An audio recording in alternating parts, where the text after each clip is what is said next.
biñ dalee exploiter forage yi ba léegi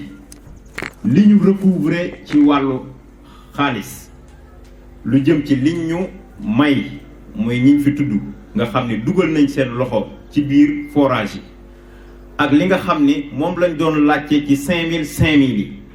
ak li nga xam ni chaque fin du mois moom la ñuy def ay facture nit ñi di ñu ko fay si ca forage ba lépp boo ko dajalee moo toll ci 125 598 806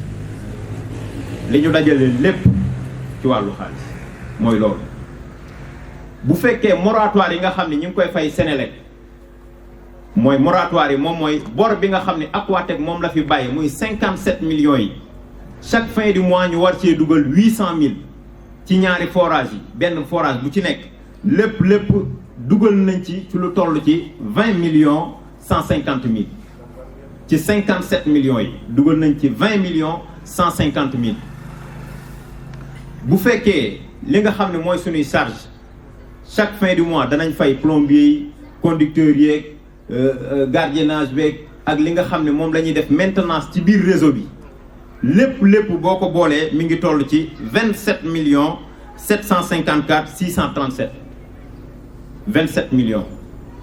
léegi nag li ci des xam nga 125 millions laa waxoon ak 20 millions yu dugg fële ak 27 millions yi waaye des na sunu facture yi nga xam ne moom la ñuy fay fin du mois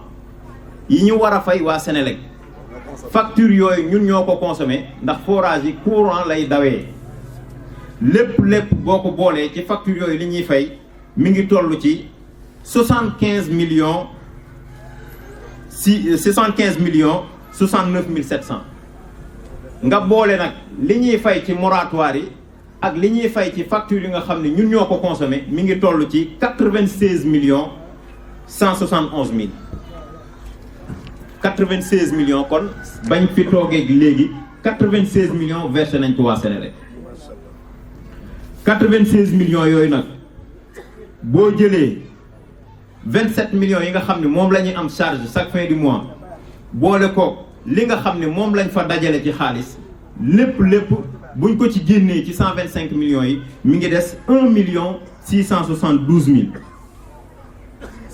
moom fi mu toll nii fii ñuy wax ak yéen ci kees gi 1 million 672 272 moom moo ci nekk. bi ñu mujj fii ku ne xam na ni doon nañu wax les compteurs intelligents yi nga xam ne waa Sénélec moom la ñu ñëwal defal ñu ko ci biir forage muy ci forage yu F1 ak ci forage yu F2 bi ñuy doog a tàmbali ci F1 bi ñu ngi doon fay 1 million 300 1 million 400 facture bi gënoon a cher mi ngi toll ci 1 million 900 bañ fa monté compteur intelligent boobu facture yi dem na ba 2 millions 900 fi mu toll nii fi ñuy wax ak yéen 2 millions 900 F1 bi ñu dem ci F2 bi ñu doog a tàmbali 2 millions 400 lañ doon fay 2 millions 500 3 millions lu mu gën a bari 3 millions lañ doon fay fi mu toll nii facture dem na ba 3 millions facture bii mujjee ñëw 4 millions la 4 millions lañ ñu indil facture kon xeex bi maanaam ay forme la maanaam day jóge ci ñii dal ci ñii kon gars yi wut nañ ñoom yeneen i pexe ñun noonu lañ ko mën a jàppee ak nu mu mënti demee tamit loolu lañ ko mën a jàppee ndax bu fekkee fi mu toll nii fii ñuy wax ak yéen suñuy charge dana àgg ci 1 million 500 sunu facture électricité yi nga xam ne moom la ñuy fay waa Sénélec 4 millions boo ci doolee 2 millions 500 muy ñaata 6 millions 500 nga boole ko 1 million 500 bi nga xam ne moom la ñuy dépensé mu nekk ñaata mu nekk 8 millions 8 millions yooyu nga dolli ci 1 million 600 bi nga xam ni moom ngay fay moratoire mu nekk ñaata 9 millions 600 te xam nga ñaata la ñuy recouvrer chaque fin du mois moo ngi nii ba ñu tàmbalee ba léegi recouvrer guñ fi 9 millions ñun weer ba weer dee li ñuy recouvrer bi ci gën a bari ci li ñu recouvrer 8 millions la kon am na benn kàmb boo xam ni war nañ ko maasale yooyu nag la ñuy dajale maanaam retard yooyu kàmb yooyu di dajaloo ay kàmb yu ndaw moom boo ko boolee yaakaar naa ni kàmb gu mag dana fa nekk. kon loolu it jur na aw kàmb moo xam ni loolu it war nañ koo dajale nu mu gën a gaawee yóbbu ko waa Sénégal waaw kàmb googu moo toll ci ay 16 millions moom la ñu wax sànq ndax chaque fin du mois di nga am kàmb 1 million 800 1 million 200 2 millions kàmb yooyu bu dajaloowee nag moo toll foofu. ñu wax ni lycée Mboro ba ñu tàmbalee ba léegi ñoom fayaguñu benn facture ndox lycée Mboro kan moo ko waroon a fay moom mooy waa ICS bii nga xam ni moom moo fi nekk ndax ñoom ñoo jël engagement avant ñun ñu sax ñuy ñëw ba fi Asifor nekkee ñoom ñoo doon fay facture yi ba fi Aquatec nekkee ñoom ñoo doon fay facture yi ba ñu ñëwee nag ñoom dañu ni ñun kon amuñu këyit yu leer ñoom mënuñu ñoo fay xaalis bi bañ ko tàmbalee ba ñu tàmbalee ba mois de novembre bii passé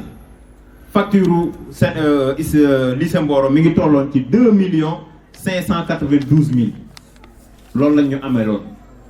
novembre ba tey jii fii ñuy wax ak yéen ba weer bii passé facture bii mujj mi ngi toll ci 1 million 728 mille lépp boo ko boolee mi ngi toll ci 4 millions 300 yoo xam ni waa ICS war nañ koo dugal ñoo xam ni ñun ñoo ko moomal suñu bopp. li nga xam ni nag ku ne xam na ni bi ñuy doog a tàmbali xeex bi sous-préfet mi ngi doon wax bu kenn fay ndox am na ci biir dëkk bi ñoo xam ni téewoon nañ seeni facture ni du ñu fay seeni facture ndax lan gars yi ci li ñu nekk légaluñu loolu yëpp nag loolu nag mi ngi wàññeeku bu baax a baax wax fa dëgg yàlla buñ ñu woon 100 personnes lañ mën nañ ñi 5 personnes fi mu toll nii wala 3 personnes sax ñoo toll ci situation boobu ñi ci ëpp fi mu toll nii ñi ngi fay seeni facture mais bu ñu dajalee ak tamit yërmande bi nga xam ne def nañ ko ci biir ndox mi tamit ndax fii ci ñun ñii rek dañ ci gis koo xam ne yor na ñeenti facture ba juróomi facture sax ni la sam waay te maa dugal ñaari bàyyi ñaari ba gën koo jekku loolu nag buñ ko boolee lépp lañ koo xayma bee toll ci 2 millions 449 mille loo xam ne mi ngi tëdd ci biir population bi di nelaw loo xam ne nag incha allah buñ jugee fii nag ndax tamit mënuñoo tegoo yenn bor yi ba noppi tamit nag di seetaan loolu moo tax it ñuy ñaax population bi kenn ku ci nekk ka nga dendal bu fekkee fayul facture nga ñaax ko ni ko na dem fay ay facture am ndax loolu moo ñuy dimbali ndax ñun tey jii buñ demee ba mënatuñoo fay courant bi bis buñ ñu coupé loolu ñun ñoo koy tegoo waat kon nag dafa war ñun ñuy wàccoog li nga xam ne moom moo ñu war fay suñu facture ndox yi bu ko defee ñun ñu mën a fay facture courant yi bu ko defee ñu mën a indi ndox di ko jox nit ñi chaque fin du mois li ñuy recouvrer li ci gën a bari comme ni ma ko waxee sànq 8 millions la waaye day tourner ci 6 millions 7 millions 500 8 millions ci lay toll bi ñu xaymaa bi weer wi tàmbaleeg léegi recouvrer nañ ci nag 2 millions 600 kon jàpp nañ ni 4 millions war nañoo dese ci biir nit ñi ci xayma kees bi nee nañ 1 million 600 la kon donc ci xayma la ñu xayma loolu yépp ni daal war nañoo am lu toll ci 12 millions bu fekkee nit ñëpp fay nañ seeni facture bu fekkee li si nekk ci kees gi tey jii ak li nga xam ne moo nekk lycée Mboro ak lépp moo toll ci 12 millions yi ñuy wax ni tamit demande yi ku ne xam na ni bi ñuy doog a ñëw demande yi ñu ngi ko fekkoon ci 109 740 waa Aquatec pour ñu masaan la dugal ndox sa biir kër 109 740 nga daan fay te loolu sax de 0 à 20 mètres la bu fekkee yow tuyau bi dafa dépassé 20 mètres la ca topp lépp yow yaa ko daan fay mais ñun bañ dikkee teg nañ ci ak woyefal ba benn demande bépp booy dugal ñu ngi lay laaj 10 000 francs ni la nag la nga xam ne moom mooy matériel ba koy branché nag yow yaa koy jënd noonu lañ ko doxalee ba 328 demandes yi nga xam ne am nañ ko actuellement fi mu toll nii am nañ plus de 328 demandes yooyu branché nañ ci lu toll ci 107 demandes mu dese ñu 221 demandes yoo xam ni fi mu toll nii war nañ koo branché ci biir réseau bi boole kook lépp li nga xam ne moo nekk ci ay jafe-jafe ci biir réseau bi. loolu nag keroog bi ñu mujjee waxtaan it wax nañ ni 10 000 francs bëgg ngaa dimbali nit tamit nag waaye tamit nag dimbali nit ki ba ak lor teguwaat sa kaw tamit day xaw a metti ba loolu bëgg nañ koo yokk xam naa bu ñu ko deful 25 000 danañ ko def 20 000 francs ndax tamit yanu na maanaa ku la doon laaj 109 000 pour mu brancher la bu ñu la laajee 20 000 wala 25 000 kat jàpp nañ ñi jaadu na kon bilan bi financier bi foofu laa ci yamandi